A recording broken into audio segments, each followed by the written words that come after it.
Hello, everybody. Welcome, one and all, to the Chicago Literary Hall of Fame's celebration of Independent Bookstore Day. I'm so excited to be here with you. My name is Billy Lombardo.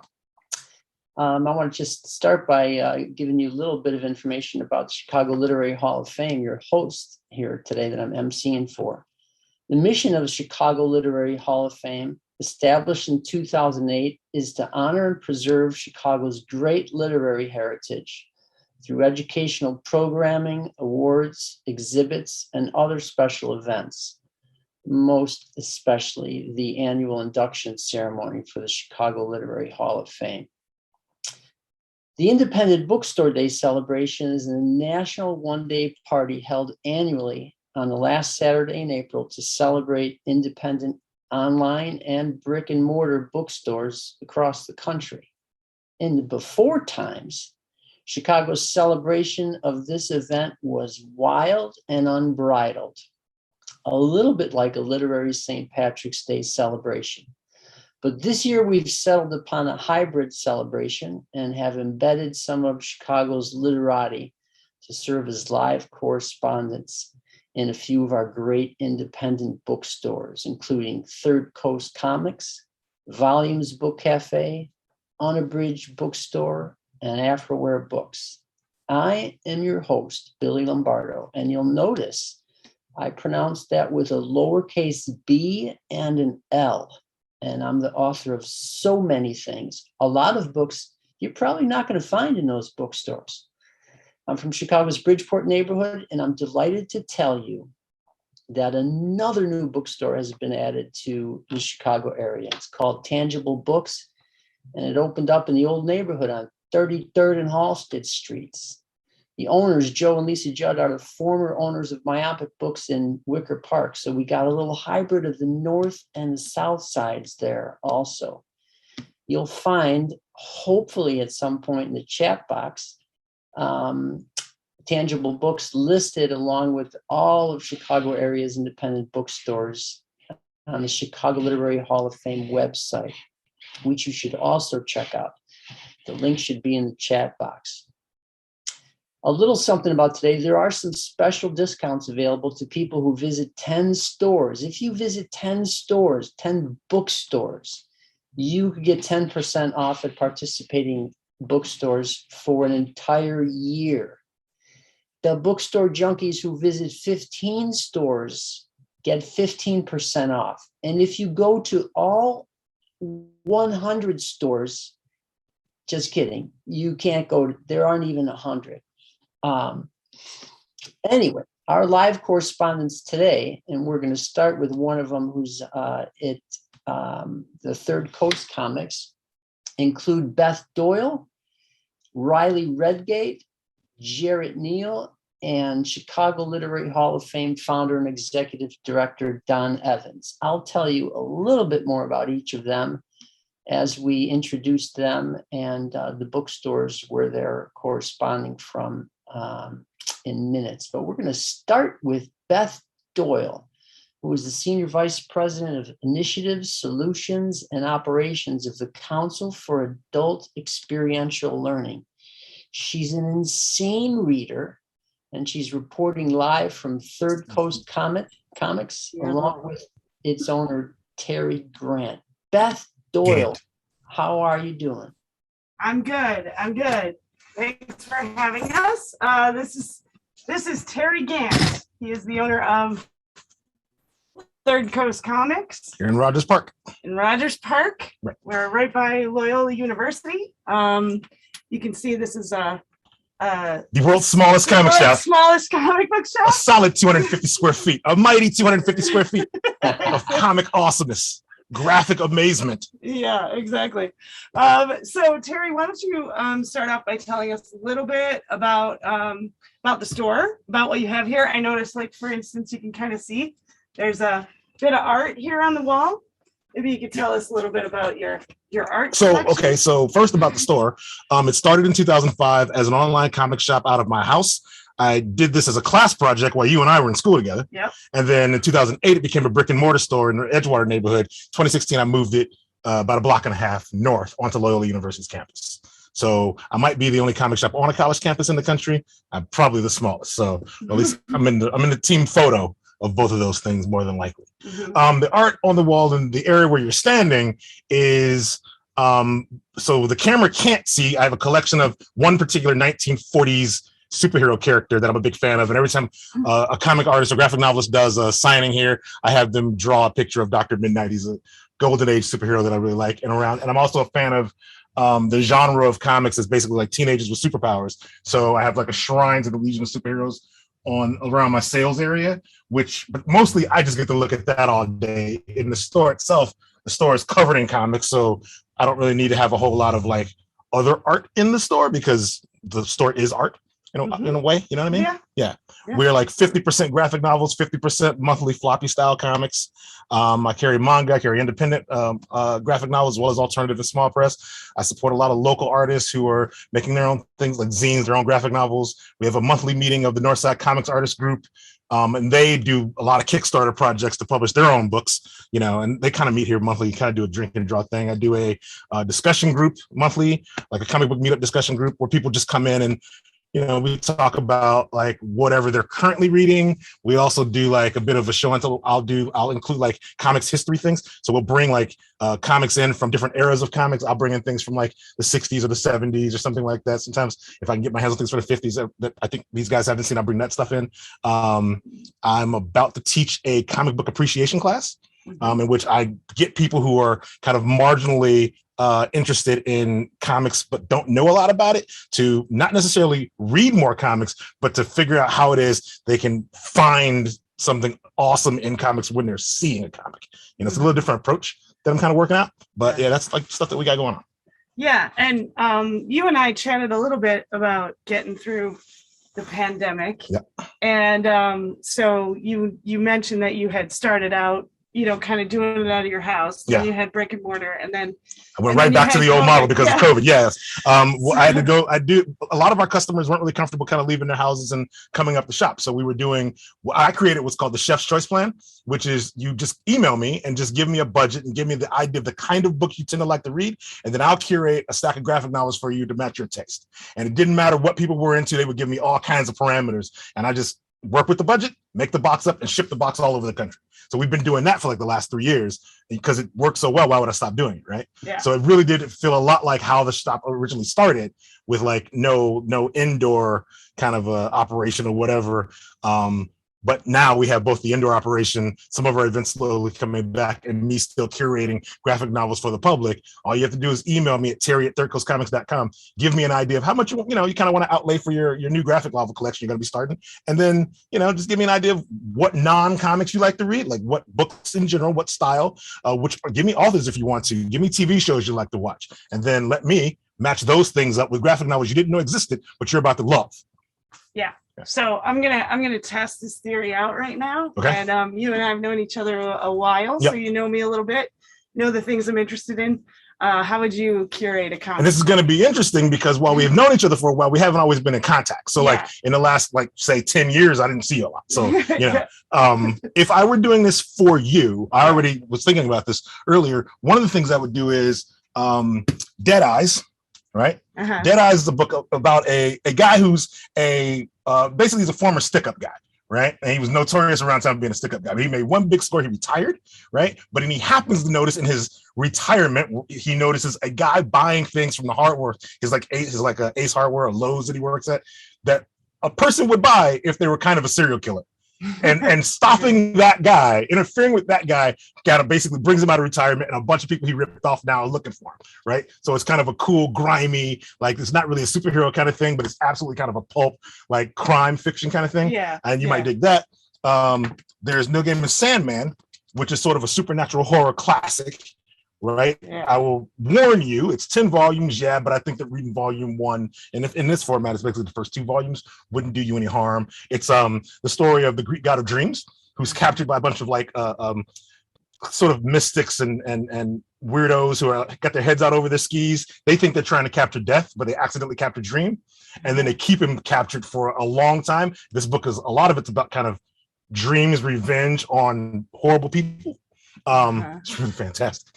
Then I don't know why this is going to sound so apocalyptic, you guys, but that wasn't my intention. It has to do with my taste. I'll just say We have to do with Beth's not taste. everything in here is apocalyptic. It's There's just that East and I'm West. a little bit apocalyptic, and he knows this. East and West by Jonathan Hickman. It is a far future Western, right? It's a post-apocalyptic Western in which the end of the world is coming. The four horsemen have arrived to help usher in the end of the world, except Death got here first, kind of liked being on Earth, and started a family and got rid of the other three horsemen, and they've come back to kind of finish the job. But then, like, Cowboy Death is just like not having the end of the world happen, That sounds fun. That I really like, actually. And then I'm gonna go to Starman, which is a superhero thing, but this is Jack Knight is the son of a golden age superhero. He knows his dad is a superhero. His dad is not superheroing anymore, and it's his older brother tries to pick up the mantle and do what his dad did, and that has disastrous results. So it falls to Jack, and Jack just wants to run a resale shop. He just wants to run an antique joint and just chill with his friends and just have a regular old life. This is a fantastic story of a reluctant hero who just don't want to be heroing at all, and it's a tale of like legacy and regret and like just kind of sometimes you got to do the job when you don't want to do the job. You happen to be really good at the job, it turns out, right? Like, is your path chosen for you? And it covers sort of the way that superheroes kind of pass the mantle to other characters over time, because we can't always be stuck in 1939. We're not there, right? And while this book is incredibly thick, it's because the original run lasted about 80 issues, right? So these are things that I think you would love. Thick books. I would imagine you're not. I don't think anybody else here probably is either. You've all got big, massive, doorstop tomes. I think Terry thinks maybe I'm a reluctant hero, so I'll take it. You are. So I think we're at about 15 minutes past. Should we do some more talking, or you want to go over to some other? Well, Beth, I wonder if you could tell us. You've alluded, both of you, to your how you know each other. Tell us a little bit more about that. Yeah, sure. Terry and I went to college at DePaul, right, as grown-ups. So as full-blown adults. Full-blown adults. And so we had full-time jobs, and we were going to school at night, and we didn't have kind of traditional college friends because neither of us ever went away to college. All of our college friends we met when we were 35. Yeah, exactly. Yeah. And so we would go to class at night and, go out and have maybe a rusty nail or something. Three. What I would do at the time that we were in school, I didn't know that I would open a comic shop. It wasn't really a thing I was trying to do. Yeah. I was going to school for computer science.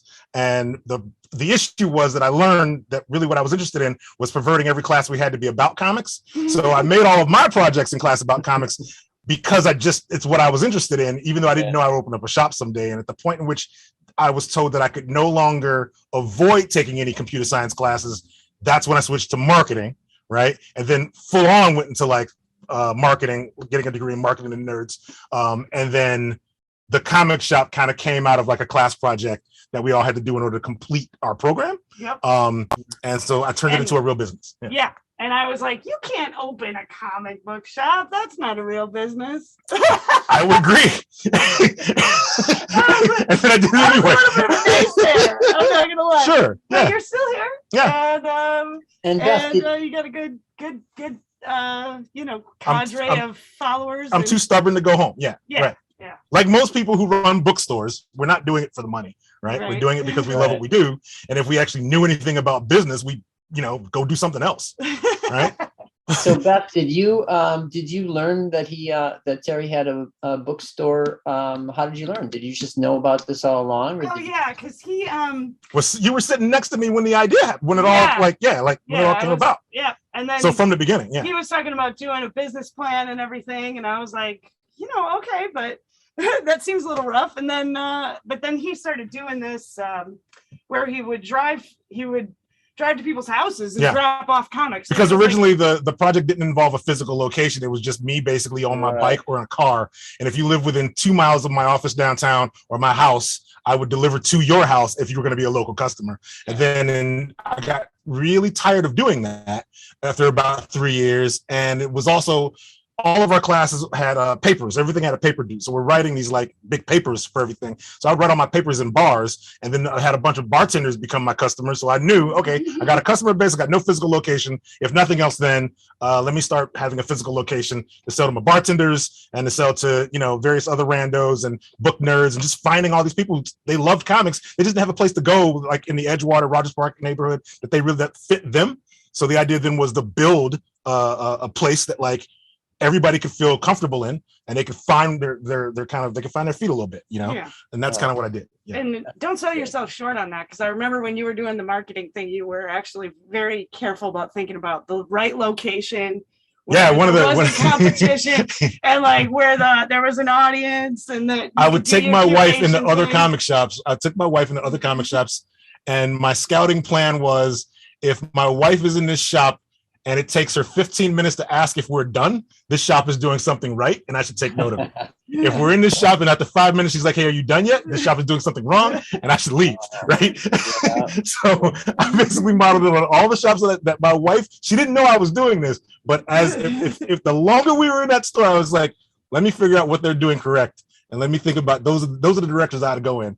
And like 50% of our customers are women, 40% of our customers are like on the LGBT spectrum somewhere. You know what I mean? Like there's a lot of people who don't want to go into a traditional comic shop because they don't feel like they're included, right? Or that they're represented. And a lot of mainstream comics doesn't represent them. So like building a shop that can fill that need, right, was kind of a key of mine, and I did it. Yeah. Well, that's awesome. Well, it was great to meet you, Terry, and it's great to see you again, Beth. And who knows, maybe we'll come back to you in a little bit. But we are going right now. We're going to skip across town to Riley Redgate and Volumes Bookstore and Cafe. Riley Redgate is the author of 7 Ways We Lie, Noteworthy, Final Draft, and a very, very recently released Alone Out Here, which I can't wait to read. Riley and I quite possibly did the last reading prior to COVID.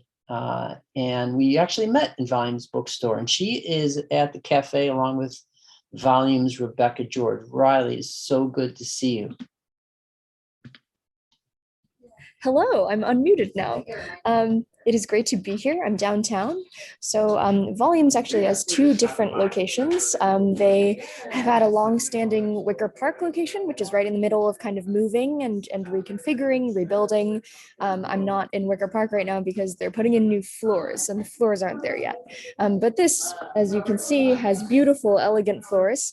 I'm at 900 North Michigan, and it's kind of within the mall over here. So as we can see, there is a mall out there, and we're on the 5th floor here. And yeah, I love Volumes so much. Let me walk you kind of through the store. So here is, all right, there's the little checkout area up front. And then I'm gonna rotate. There's some feature tables with some t-shirts and stuff. The far wall has got our nonfiction section with essays and history and business, etc. Here's kind of another newly released table. And over here in the corner, there is a kind of like a kids corner where they do a reading series here at 900 North Michigan every Saturday morning. So yeah, one really cool thing about Volumes as well is that it is owned and run by 2 sisters, Rebecca and Kimberly. Right now they are socializing with some people at checkout, but I've got a list of questions for them. Over here we can see they have an indie bookstore special table that we can kind of walk through in a little bit. And over here, we've got this sort of photo opportunity for Indie Bookstore Day, and everyone who comes in can do a photo here for the bookstore crawl. So yeah, that's the deal with Volumes. One moment, let me, let's get a good look at your book cover. Oh, yeah, I can do that. Hold on. Okay, so let's see. Here it is. Yeah, so this is my new book. It's on the new table over here. And yeah, it's a space thriller. It's essentially Lord of the Flies in space, elevator pitch wise. And yeah, it came out a few weeks ago, and the release was here at Volumes, and it was super fun. Um, let's see. Let me see if I can steal Rebecca. Hey, can we steal Oh you? yes, and we'll probably have, yes, I'm gonna get on here. Hi. Hey, so this is Rebecca. Hi guys. And let's see, let me pull up my list of questions. All right. So, first question, I was wondering, how did you come up with the very original, like the very first seed of your bookstore ambitions? When did that happen? Oh goodness. You know what? I was literally about to go leave Chicago to get my PhD and was thinking it was a horrible idea. And I'd given up my job, my apartment, and I was about to take off. And I saw an article from I think it was a New York Magazine, and it was about Greenlight Bookstore, and it was like how they opened a bookstore, and it broke down the finances of it, and kind of went into the journey, and I was like, man, maybe I should do that instead. And so it took a while, a couple of iterations of what we wanted to do, and talking to Joyce Meskis, who is the former owner of Tattered Cover, had a long conversation with her about it, talked to some other just bookstores nationwide who are doing different things and kind of coming up with something great that we thought that like really reflected that community. And I've lived in Wicker Park for most of my adult life. And I knew I wanted it to reflect the community. Yes. And that's what I aim for. And the same thing down here in 900, we wanted it to reflect the environment in which it's, but also still retaining a little bit of the weirdness that is my sister and I, so the George family. About this location, y'all started here as like a pop-up and then we're kind of asked to stay here, right? Well, no, we started as a pop-up at Water Tower Place for the holidays, which we just had an idea, like, I wonder, but there's no bookstore down there. We could come in, just provide books and see if we could do it. So we had to put a little bookstore together in like, honestly, 20 days. And it was up for 3 months. And then 900 approached us and said, look, they're not a big corporation. They're a family-owned building, actually. Really? I know it sounds weird. God. And they're like, we really want local businesses to come here. We really know that bookstores are going to bring in events and people, and that bookstores are anchor stores. They bring in traffic because they're not a store you visit maybe once every year. They're probably, for book lovers, a store you're going to visit once a week, once a month. It's been a great relationship with them. And now that the closest bookstore, which is that Barnes & Noble, closed during the pandemic, so we're really all there is within a pretty huge swath of the city. So we try to keep up with the expectations of that. The closest one I can think of would be like Sam Myers and like In the South Loop. Yeah. There's Afterwards, which is close to the Merchandise Mart. Okay. They're new and used. And then XL in Bookville with Javier down on Michigan in the Fine Arts Building. Well, that's more south, but up here in the Gold Coast, that's where it. Wow. Yeah. Would you like to walk us through the indie bookstore table thing? Oh yeah, you guys want to see all the cool stuff? Yeah. All right. Let Ready? me hold so we can see. So my favorite thing so far today, and this is free that you can get your bookstore, but it is an indie bookstore day Mad Lib. Oh, that's fun. And it's just, if you miss and love Mad Libs, these are so fun. There's a cool keychain. There's the world's smallest kite. I don't know if this will work in Chicago. Like, you'll probably just get annihilated within seconds, but there's this one just came out, the new chain, and now there's the itty bitty kitty corn, and now there's the pretty perfect kitty corn. Like, come on, adorable sparkly book. And then now there's like a little add-on thing in the back. Is that Mona Lisa but a horse on the back? Yeah, a little bit. Yep. You got a Don Winslow, which is an exclusive City on Fire. This I love, which is like this hot chocolate kind of mug. It has a cork bottom to keep that insulated. And it's basically a mug, but also has a top, for travel. and it says indie bookstores are my jam. It's for this year. This is like my favorite little thing. I love that cork so cute. bottom. We have the Blackwing independent bookstore pencils, which last year were an insane nightmare in my life. But did you know that, I mean, these are collected worldwide, but these packs, Why? if you haven't had a Blackwing pencil, they're amazing. They're special? They are very, very special. So people went bonkers over them last year and we could barely keep up. My favorite pencil of all time. And Oh my it gosh. like writes like a dream. And there were people who were selling these like one a piece for like $30 a piece, and this box Oh my is $30. goodness. What? Yeah, we had them $30 like a ordered from piece. like South Korea. It was insane last year. We took it offline this year, but and then you got these cute totes. They're only $10.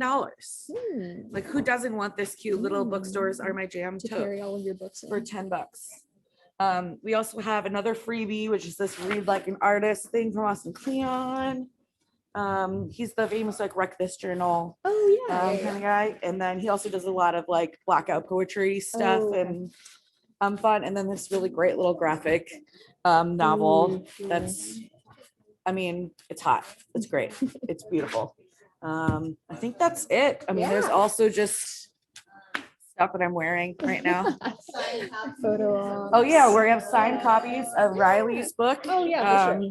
That's a thing. And you get to see her Oh hilariously. right, I forgot to show the giant wall thing. So yeah, that's like many feet tall. I don't know. It's just sitting up there now. It's as tall as Riley, and Yeah. that was That's for fine. her book launches.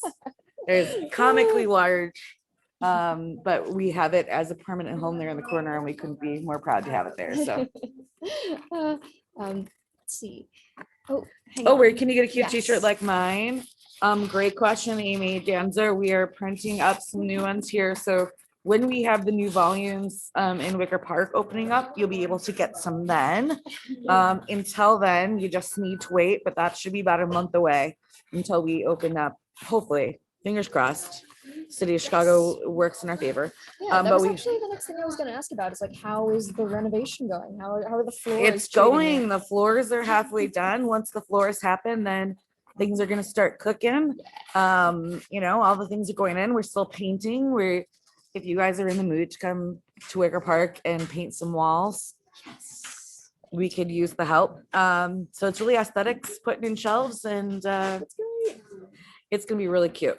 I'm very excited. It's a permanent home for us, so Yeah. we're gonna be there forever. Yeah. Let's do it. Okay. Rebecca, what's the location of the new Wicker Park one? It is 1373 North Milwaukee. It is just one door down from Reckless Records.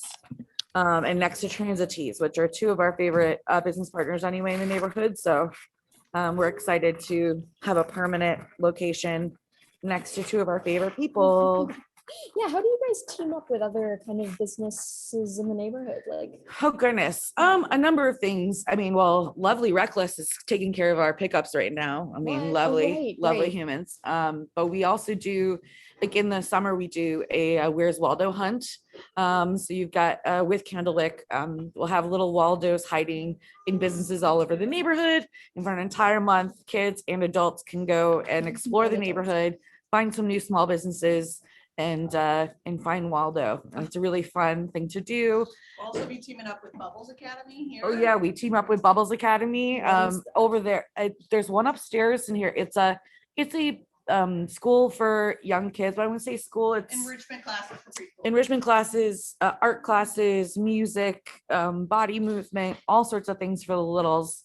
And they kind of have a daycare too, but they're incredible people. And we do a lot with them. We do a lot with the schools. Also women-owned small business. Yeah, yeah. that's my sister chiming on co-owner Yes. chiming in. I feel like we should get a little closer to her for a Yes, moment. Kimberly. Just a peanut gallery in the back. Hey, Oh god. Just chiming in. oh, There they beautiful. are. There's Hey, the- I have a question. Did I just hear correctly, maybe yesterday or the day before, that a Texas family or corporation has just bought the 900 building? Ooh, What? well, Oh. you know more than we Sure, it's do. that or water tower. Oh no, I didn't mean to drop that bomb on you, but I do feel like I heard maybe- something about maybe- water tower. being Very possible. I know Water sold. Tower is up for sale, Yeah. but I don't know. Yeah, maybe I'm thinking of a different building. Is the No, ninth? you might be Yeah. completely accurate. We just are out of the loop. We just Yeah. don't know. Yeah, no, I'm Pretty just Hi, good. gonna, Billy. I'm just gonna keep my mouth shut now. Well, it is awesome to see you all there again. I can't wait till we see each other in actual person again. Person. This would be Yes, so please. fun. Same. I think that was most of the questions that I had. Oh yeah, my last question was, what are you guys reading lately? Oh, all right. If you have any time to do that right now. Well, I was reading. I do a lot of Libro FM. That's how I get Yeah. through books faster. I just finished Lessons in Chemistry and loved it. Wanted it not to end. And now I kissed Shara Wheeler. Yes, So I'm that so was- excited. yeah, I about did that's that. what I'm Sea of listening to. Tranquility by Emma St. John Mandel. So good. But there's a book I just started reading that I can't put down called Delphi by Claire Pollard. It comes out in August. It's very like Olivia Lang meets Sheila Heti, who are Okay.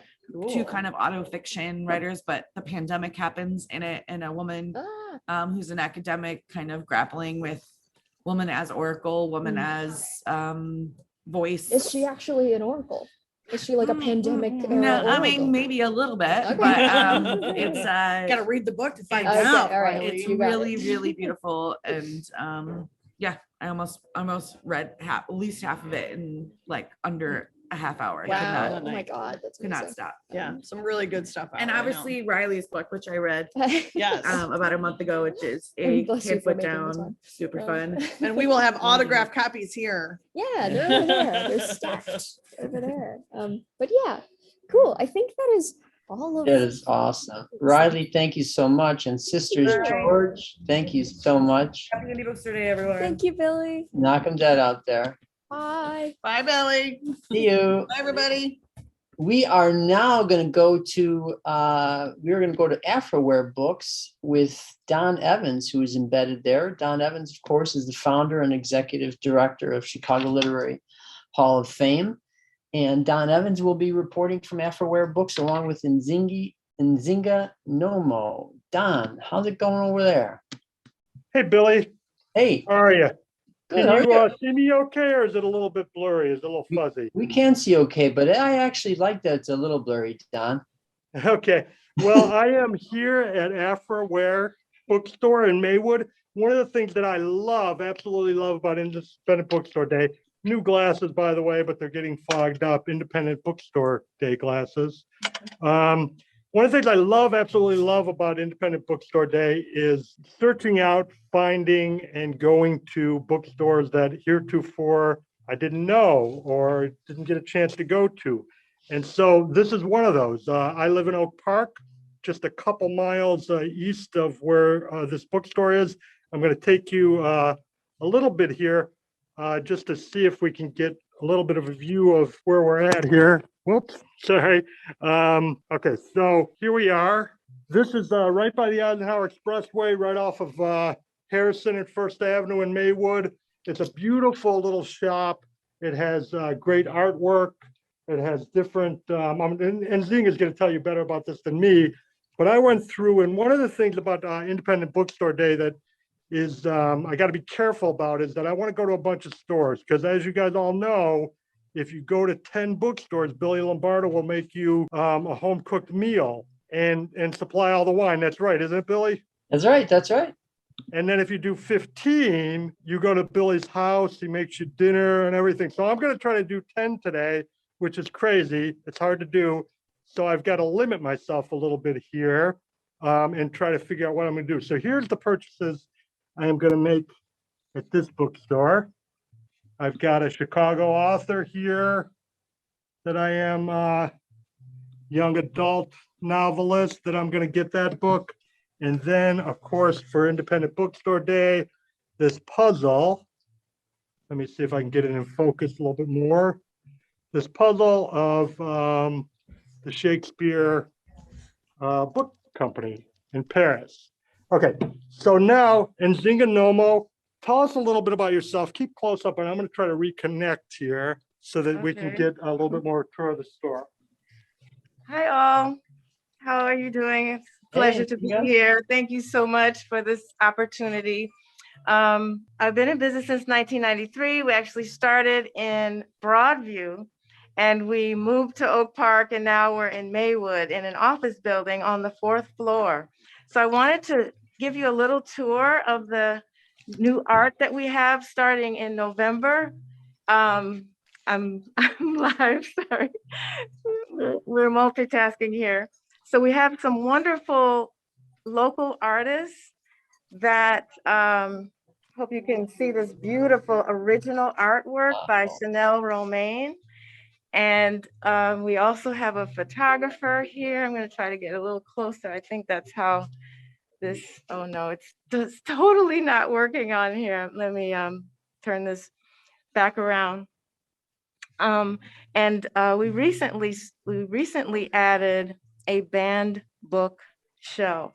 I've got to show you that, right? Because it was in the media recently, of course, during the Ketanji Brown Jackson hearings, and people have been asking about what those books were. So we have an entire shelf dedicated to banned books, and including, oh, we're gonna, let me get off of this one. Okay, okay, so here's the shelf, starting with 1619 Project. This is an excellent young adult version of the book, stamped by Ibram X. Kendi. We have these banned book socks. So by the way, if you purchase a book online or in store, you get a raffle ticket. And one of the raffle ticket winners will get these banned book socks. Another one will get the banned book lapel pin. And the third, well, actually the first place prize is they get to choose one of these wonderful banned books, right? And some of you even saw this movie, The Hate You Give. Of course, this one has gotten plenty of publicity. It's hard to believe the color purple, The Bluest Eye, Beloved are all on that list. And I also have a blog on our website, which has a list of about 60 titles that have recently really gone under fire. And most of the titles are by Black people. They're by or about Black people or people of color. And so it's just a pleasure, right? Particularly now to carry those books because they're our stories. Our stories matter. Our stories can change the world. That's why I'm here. My background is I was in electrical engineering, right? That was my major. And I had my George Floyd moment, I'll say, back in 1993, when Rodney King was beat on the streets mercilessly. And it absolutely halted what I was doing at the time as an engineer. I didn't feel that what I was doing was making any difference. I felt like I really needed to be more involved in spreading information about our people, the truth about our people. And I ended up quitting my job. You know, yes, I was making a lot of money, but this was such a much more, spiritually rewarding experience to find out about our accomplishments, our victories, the resistance movements that we had as a people. We didn't just lay down and die during enslavement. We fought back, right? We knew that our treatment was not correct, and so that's what all of this is about. That's what all of these stories are about. We have a whole shelf of Malcolm X and Marcus Garvey, whole shelves of memoirs about our people, history, religion, spirituality, economics, women. We also have some t-shirts and head wraps. We have more artists. Sebron Grant is an artist on the south side of Chicago. This piece here, he made with over 3,000 nails. Wow. He is 76 years old. Just so gifted. This is an artist in Maywood who imports these from Ghana and designs them. They're just book bags, right? But they're made from African kente cloth. So it has a beautiful cultural flair to it. And also we started actually in the children's room with another young artist, Khalif Dinkins, who beautifully accents our children's books. So I'm going to turn this around again. Wow. So we've just found that, you know, that combination of culture is just a beautiful way to highlight our traditions. And it's just been an honor. I don't know what my time is like. I'm going to hand it back. And Nzingha iron on the rebound after a really rough start with blurry audio, all that. But Rich Kono, our fantastic engineer, is going to cut that out and make us look like we're ready from the start. This is, you know, Chicago Literary Hall of Fame. I'm always interested in Chicago authors. I noticed on your website that you have all of these really unique and wonderful events, some of them with Chicago authors, some of them that are helping different causes around Chicago. I noticed at one event you were gathering some money to donate books to the old Ida B. Wells complex. You are active in Prison library. Yeah, so tell us about some of the Chicago authors and a little bit about what you know about the way that you do your programming here. Sure. So one of the most prominent authors is Nettie Okorafor, who that was one of the books that Don was gonna in his shopping cart. And I was waiting to let her pronounce the name. Yes, it's Nettie Okorafor. She's, oh my goodness, phenomenal. You know, all of her work is being made into movies. But what she has done is so brilliant in that she has adorned the sides of the books physically so that, you know, we could compete in the market of ebooks and all. Since she is an artist, I'll say in that regard, and she doodles on the side, and people want everything that she creates. We're kind of the unofficial headquarters for her work wherever you are around the world. We have shipped to Poland, the Netherlands, all over the world. Her work is being sought after.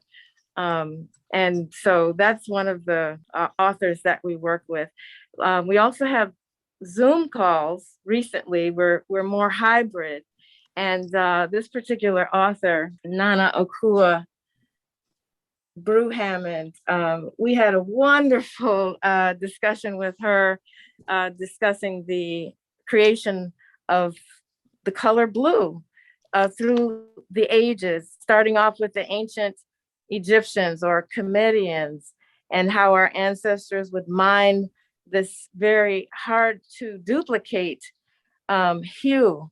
And it's just a beautiful way to, you know, talk with your child about history. There's so many different doorways into culture, and having a plethora of books to choose from gives you many different options to start a conversation, because, you know, there's a book for everybody, but every book is not for everybody, right? So you have to find the right one, because remember, I did not like to read. There was a time when I hated to read. That's why I even became an electrical engineer. I asked the counselor, which major does not require reading? Because I don't like that. Little did I know that books would change my life later, after finding out the glories, the triumphs of our people. I knew that this word had to get out to the people, and I wanted it to have the same effect it was having on me, of changing my life. And so I'm going to ask one more question and throw it back to Billy. Here we go. Okay. This is such a well-curated store. First time I've been in here, like I say, but we've got African stories and folklore here. We've got the original art. We've got a table of children's books. We've got young adults, Black influences, toys and games, which include Muhammad Ali over here. So tell me, this has got to be more fun than being an engineer. Oh my God. It is phenomenal and so much more fulfilling on the inside. In closing, next week, we're going to celebrate Free Comic Book Day, probably with the other bookstores on this call. So we'll have some free comic books. We're wearing our AfriWare Vibranium t-shirt here to give us some extra power. All right. Well, Billy, why don't we throw it back to you if you have any last thoughts for Nzingha, but I know we're crushed for time. Nzingha, this is awesome. It's beautiful. Can you tell me how things are going? Are people finding out about your store? Are you getting some traffic in there? What's it like? Yeah. So even though we're on the 4th floor, we have a very loyal, at least 10,000 member email list that we keep into regular contact with. And right next door is a soul food restaurant. So for example, we're going to be open for Mother's Day. They're going to have a brunch. So we do some events together as well. And then we're really, really active on TikTok and social media. So that's always bringing in new traffic. It's kind of taking the place of that walk by traffic that we had when we were in Oak Park on Lake Street. Thankfully, right, during a pandemic, we're just thankful that this hybrid model is, really catching on in some, because we're forced into it, and because it makes more sense because you can invite people from around the world now into your store. So that's awesome. It has benefits. Yeah. Well, Nzingha, it was great to meet you, and best of luck to you. And likewise, thank you. You will see me in that store one of these days. Okay. Thanks, Billy. You. That's great. Thank you, Don. And finally, we're now gonna go to the Unabridged Bookstore, where Jarrett Neal, the author of "What Color Is Your Hoodie? Essays on Black Gay Identity," is reporting, along with. Are you with Matt there, or are you with Ed, Jarrett? I'm here with Matt Ferries. With Matt Ferries. Jarrett, it's great to see you. Hello. Hello, world. It is Independent Bookstore Day. I am psyched. This is a wonderful holiday. I've got my Read, Think, Vote hat on, so you know what's up. We're here in the bookstore that changed my life. So, mine too. Yours too, right? Too, yeah. What a coincidence. We're both in the same store. Yep. So, quick short story. I moved here with my husband in 1999, and we lived to Oak Park up here to North Halstead. I still call it Boys Town. I'm that age. Is a hike, but we always came up here to Unabridged. I used to be in the book club. Oh yeah, and they still have like 3 or 4 book clubs. We've got 3 that are meeting each month right now. Yeah. So this is the place to be. Sorry to tell you, it's. I know I'm happy to tell you, it's crowded. We got dogs walking around here. People are buying up books like they're, I don't know, hot bread out of the oven with butter. It's great. So I'm going to let Matt give you the rundown of the store, the history, what's going on, what can we do, how do we get more people in here? Yeah, in here and doing this for us. IBD is one of our busiest days of the year. We have such a loyal and supportive community here in Lakeview, but also in the rest of Chicago. So we're very grateful for days like this, even though it does get pretty busy. So yeah, if you haven't been to Unabridged before, we are in the middle of Lakeview in Chicago. We have been here since 1980, so November will be our anniversary for 42 years. Owner Ed Devereaux has helmed since the beginning, and he and his partner now operate the store. And it's doing great. Yeah. Like I said, we've got a loyal community here that keeps us busy, and we love to share new books with them. Yeah. And I was saying before we went live, because I have friends who are in the process of starting their own bookstore. I told you, I think the key to successful bookstores to make that connection with the community. Yeah. And I feel like Unabridged definitely does that. Absolutely. Yeah. We have such a support. I mean, we do partnerships with different places in the neighborhood for different events. Like you mentioned, we've got several book clubs that meet here monthly. So we get a ton of people from all over the neighborhood and all over the city that come to those. We've got some big events coming up too that bring people from all over. So that's exactly it. I mean, part of the beauty, part of what drew me here before I was even a bookseller at Unabridged is making connections with the people who work here, the booksellers who are also knowledgeable. One of the things that we have always been known for is the, handwritten notes that we do for all the books that we read. If you walk around the store, you'll see that, I mean, you can see them here, all of these little tags for things that people have read. And it's making that kind of connection. People here are just wonderful at, sharing what they read, what they love. And that means a lot to people. I love the staff recommendations because I go and I'm like, okay, there's 6 or 7 people here. And folks who know me know I'm a proud bookworm.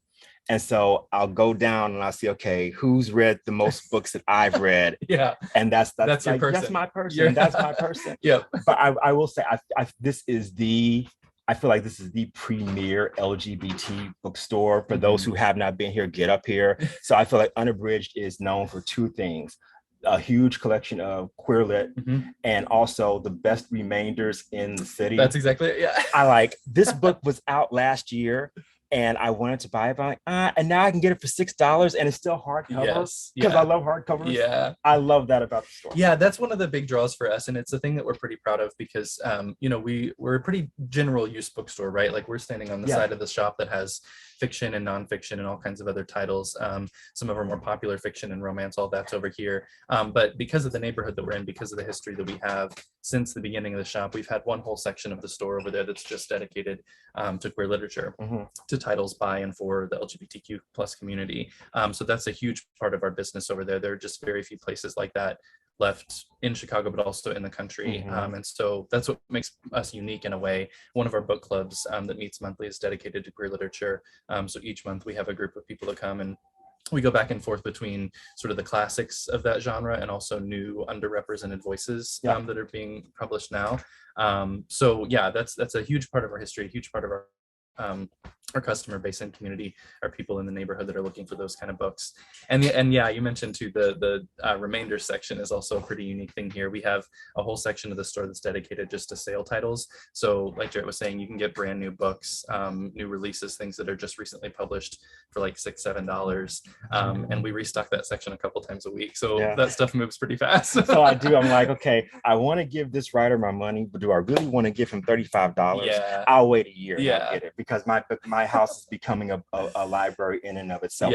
But I also forgot to mention, I have a really big travel section. I think it's we're standing right above it. It's downstairs, and I'm going to Paris next month. And so I think I need to go downstairs and get a travel guide too and see what's happened ever since the pandemic. I'm sure a lot of stuff has closed and stuff like that. It has, but even in the pandemic times, it was funny that people that knew we had such a large selection of those, there were still people that would come and shop down there just because they wanted, kind of the travel experience, even though they couldn't go anywhere. So yeah, we still stock a large selection of travel books downstairs.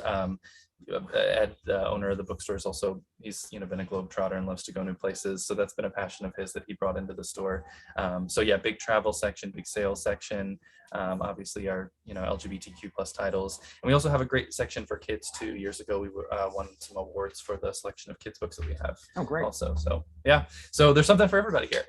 there really is, and I can't think of a better place to spend a rainy spring day than in any bookstore, but especially this bookstore. It has such affection for me and so many people in the neighborhood, people like me who will travel from outside of the neighborhood just to come here and spend their dollars here rather than ordering from that online place. What are some upcoming events that we should probably know about? So like I mentioned, we have the 3 book clubs that meet here monthly. All the information for those choices is on our website. We also have on May 10th, we're hosting Sarah Schulman in partnership with Center on Halstead. Her new book, Let the Record Show, is about to be released in paperback. It's an extensive and wonderful history of ACT UP New It's York. chunky. Yeah, It's chunky. really good. And that's part of the thing too. The paperback, that's why we're doing the event to host, to celebrate the release of the paperback. It's a little more manageable in that size. The hardcover was kind of big. So we've got that coming up. Again, all the details about that are online. We're going to be at Chicago Theater with Rupi Kaur in a couple weeks if you're a poetry fan. We're going to be at the Auditorium Theater with Neil Gaiman if you are a sci-fi fan. Oh, great. Later this summer, if you like comedy, we're going to be with Hannah Gadsby. So we've got a lot of big things that are coming up over the next couple of months, but we're also scheduling, now that we're able to, we're scheduling readings back here in the store also. So keep an eye on our website, and if you are one of our newsletter subscribers, all the details about those upcoming events, you'll get updates about those weekly also. Great. Yeah. And they will gift wrap your books for you too. Yeah, we do gift wrap also. And they do great bags, totes. I need a new one, so I'm going to buy another one. I always keep one in the car when I'm going to the grocery store. So the Oak Park people are like, "Where'd you get that bag?" They're so cute. So it's wonderful. So I thank you so much for letting me come in here. And I've been spending so much money, and I've got a little stack in the back, and I got to stop browsing the store because I'm finding new things to put up. But I'll gladly trade here. It's wonderful. It's great. Billy, I think it's going to toss it back to you. All right, tell us about the restaurants right around there, Jarrett. I know you went to one of them right before you got there. Oh, I haven't been to a restaurant yet. I think meeting hubby up here in a few hours. I think we're going to see the Northman. His favorite restaurant in the whole world is Joy's. So I'm pretty sure we're going to be going back here for dinner tonight at Joy's. And I need some sugar. So Stan's is right across the street. So, and there are a lot of new businesses popping up. I mean, this is a neighborhood that's always changing, but I noticed since the pandemic began, there are a lot of flower shops up here in North Hartsdale now. There's a new one next door. Yeah, and there are chickens at the elementary school across the street. I mean, everything you need is here. Come on. Yep. Come on. We got a farmer's market that meets across the street Sunday mornings. So there's always something fun to do. Come visit the bookstore. Yeah, bookstore anchors the whole neighborhood. Yeah. I feel like if you guys ever left or closed, I would have a heart attack first. Just not even going to listen to that. Yeah, I would have a heart attack first, but I think a lot of people would be so disappointed because this 40 plus years, 42 years, it's a staple here. So we're keeping indie bookstores alive. I'm so grateful for this holiday. Whoever thought of Independent Bookstore Day, thank you to all the bookstores, all the booksellers out there. I buy here and I've shopped at some of these other bookstores too. I've been in those bookstores buying books. And I'd much rather get it from somebody who's read the book and somebody I can talk to rather than that impersonal online place that we don't need to talk about. Yep. Right, Jarrett, that is why you're in the band with us. That's right. Matt, thanks very much. It's good to meet you. And Jarrett, thank you so much. Oh, no problem. Have a great day out there. Thank you so much. We will. Take care. All right. I am going to say that this was a great event. I can't wait to get out there and see some of these bookstores, some of the 80 or so bookstores that are out there. Don, I wonder if you want to say a little something that just close us off. Yeah, I think with Jarrett, there is so much value to me as a book lover to be able to walk into a store like the one I'm in here, the one that we have seen in the other segments today and across the city, and talk about books and get recommendations from people who have read the books, who love the books, who are passionate about them. There are so many stores of the bigger variety that don't do that. Not to say that the people that work there sometimes don't love books or know books. Sometimes they do, sometimes they don't. It's not a requirement. But this is what makes community. This is what centers community in Maywood and in Bridgeport and downtown and in Wicker Park, all over the city. These are the foundations of the neighborhood. The people that built these bookstores, work in these bookstores, love the books. They're part of this community. And it's always just a joy to come in and experience that. So I think while, Independent Bookstore Day is a manufactured holiday like Mother's Day, I think it's one that, like Mother's Day, we should honor and celebrate, and I'm glad we did today. Oh, that's great. Thank you so much. And thank you so much to Riley Redgate, Beth Doyle, Jarrett Neal, and Don Evans, along with Rebecca and Kimberly George, who joined us, along with Terry Gant, Matt Ferries and Nzingha Nommo. It has been so great to be with you. Thank you so much to our correspondents, and thank you so much to our participants. Go buy some books. Take care, everybody.